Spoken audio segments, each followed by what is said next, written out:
अब बात करेंगे इंडियन सिटीजनशिप की। किस प्रकार से भारत की नागरिकता ली जा सकती है और किस प्रकार से भारत की नागरिकता टर्मिनेट हो जाती है, उन दोनों को ही देखेंगे एग्जाम में। इससे क्वेश्चन कई बार पूछे गए हैं, इसको अच्छे से पढ़िए।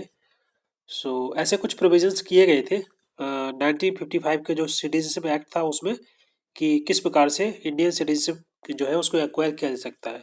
उसके चार तरीके हैं। एक बाई बर्थ मतलब होता है कि जन्म, अगर आपका जन्म होता है इंडिया के अंदर कुछ पर्टिकुलर डेट में, तब भी आप इंडिया की सिटीजनशिप ले सकते हैं। बाय डिसेंट मतलब आपके पेरेंट्स अगर यहाँ के हैं।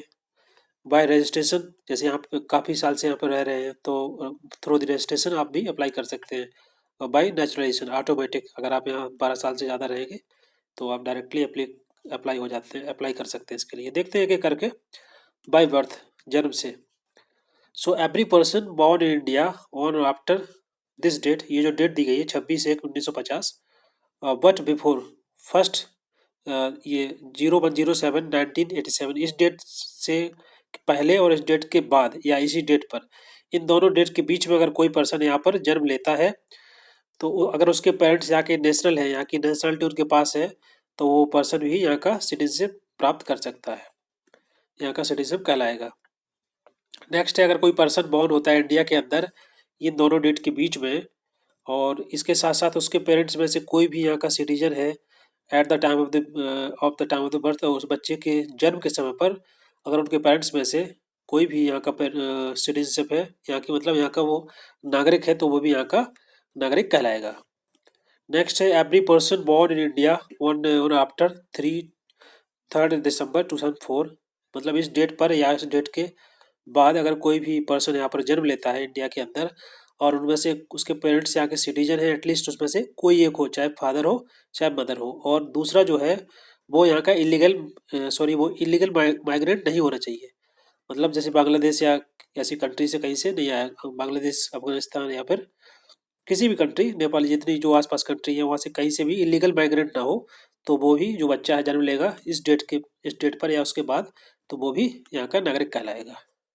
बाय रजिस्ट्रेशन मतलब एक रजिस्ट्रेशन के माध्यम से भी जो सिटीजनशिप है, नागरिकता है, उसको एक्वायर किया जा सकता है। जैसे अगर कोई पर्सन इंडियन ओरिजिन का है, फॉर एग्जाम्पल जैसे अभी जो अक्षय कुमार थे, तो पहले यहीं जन्म लिया था उन्होंने, बट बाद में उन्होंने दूसरी कंट्री की नागरिकता ले ली थी, कनाडा की। बट बाद में फिर उन्होंने दोबारा अप्लाई किया और यहाँ के फिर वो इंडियन सिटीजन हो गए हैं। तो इसी प्रकार से कोई पर्सन इंडियन सिटीजन है और अगर वो 7 साल से यहाँ पर रह रहा है तो वो भी रजिस्ट्रेशन के लिए अप्लाई कर सकता है।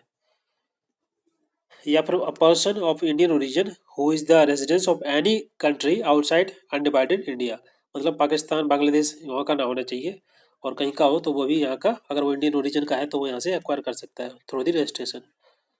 और इसके अलावा कोई भी पर्सन अगर मैरी करता है इंडियन सिटीजन से, कोई भी भारत का नागरिक है उससे अगर कोई शादी करता है तो वो भी 7 साल तक रहेगा यहाँ, तो वो भी अप्लाई कर सकता है रेजिडेंस के इसके लिए, सिटीजनशिप के लिए।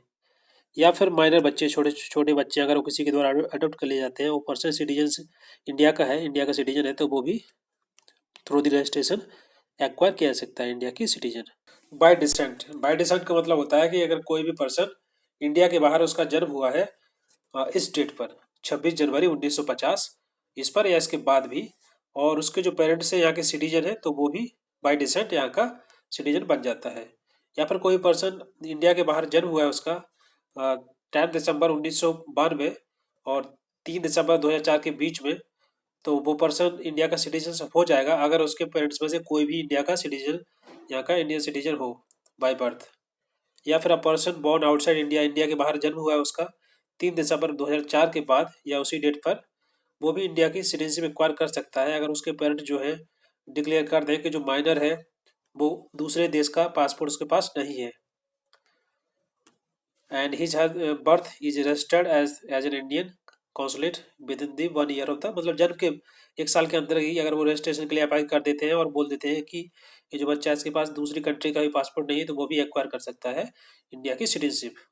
चौथा तरीका होता है बाई नेचुरलाइजेशन। इसका मतलब है कि अगर कोई भी पर्सन यहाँ पर 12 साल से रह रहा है तो वो डायरेक्ट अप्लाई कर सकता है, एक्वायर कर सकता है सिटीजनशिप इंडिया की। 12 साल का मतलब है कि 11 साल एटलीस्ट उसको हो गए हो, और उसने अप्लाई कर दिया हो, उसके साथ साथ 12 मंथ हो चुके हो, तो टोटल मिला के 12 साल, तो वो इजिली इसको क्वालिफाई हो जाता है इंडियन की सिटीजनशिप के लिए।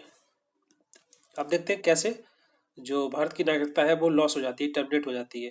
तो ये भी इसके जो प्रोविजन इसी में मेंशन थे सिटीजनशिप एक्ट 1955 में, कि किस प्रकार से 3 तरीके होते हैं किसके माध्यम से इंडियन सिटीजन है या फिर उसके माध्यम से उनकी जो नागरिकता है वो चली जाती है। पहला है रिनाउंसिएशन। जैसे कोई इंसान कहीं दूसरी कंट्री में चला जाता है जॉब करने और वहीं रहने लगता है, जैसे कि इंडिया के बहुत सारे इंजीनियर डॉक्टर जो बाहर चले जाते हैं तो वहीं रहने लगते हैं, तो वो अपने मन से ही स्वेच्छा से ही छोड़ देते हैं, रिनाउंसिएशन उसको बोलते हैं, एज ए वॉलेंट्री एक्ट। और दूसरा तरीका है टर्मिनेशन। जैसे कि जो लोग बाहर चले जाते हैं तो अगर वो अ, खुद रिनोवेशन नहीं करते हैं तो उनको सरकार के द्वारा उनको टर्मिनेट कर दिया जाता है अगर वो दूसरी कंट्री के दूसरी कंट्री का पासपोर्ट होल्ड करने लगते हैं।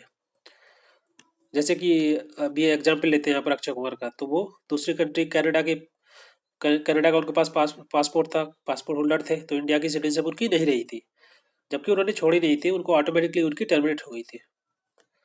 नेक्स्ट है डेप्रीवेशन। अगर कोई गलत काम कर दिया जाए आपके द्वारा, कोई फ्रॉड या फिर कोई false representation of the cancellation of the material fact, कोई गलत चीज़ आपने दिखाई या फिर आप भारत के संविधान के प्रति डिसलॉयल हैं, तब भी आपकी जो नागरिकता है उसको खत्म कर दिया जाएगा, टर्मिनेट कर दिया जाएगा। तो इन शॉर्ट अगर बात करें तो ये तरीके हैं, आपको याद करने के लिए ये चीज़ याद कर लीजिए। डिटेल में इतना याद करने की जरूरत नहीं है, बिकॉज एग्जाम में इतना डिटेल में नहीं पूछा जाता है। सो एक्विजिशन, कैसे आप इंडियन सिटीजन बन सकते हैं, कैसे एक्वायर कर सकते हैं, by birth, bye registration, bye decent, by the naturalisation. और कैसे आपकी लूज होती है सिटीजनशिप, रेनाउंसिएशन आप खुद ही त्याग दें, टर्मिनेट आपको टर्मिनेट कर दिया जाएगा, या फिर डेप्रीवेशन आपको, अगर आप कोई गलत काम करते हैं, कोई फ्रॉड या कोई फॉल्स रिप्रेजेंट करते हैं या फिर आप कॉन्स्टिट्यूशन को डिसलॉयल है, तो आपकी जो नागरिकता है वो खत्म हो जाती है। तो ये तरीके हैं, आपको एटलीस्ट इतना पता होना चाहिए।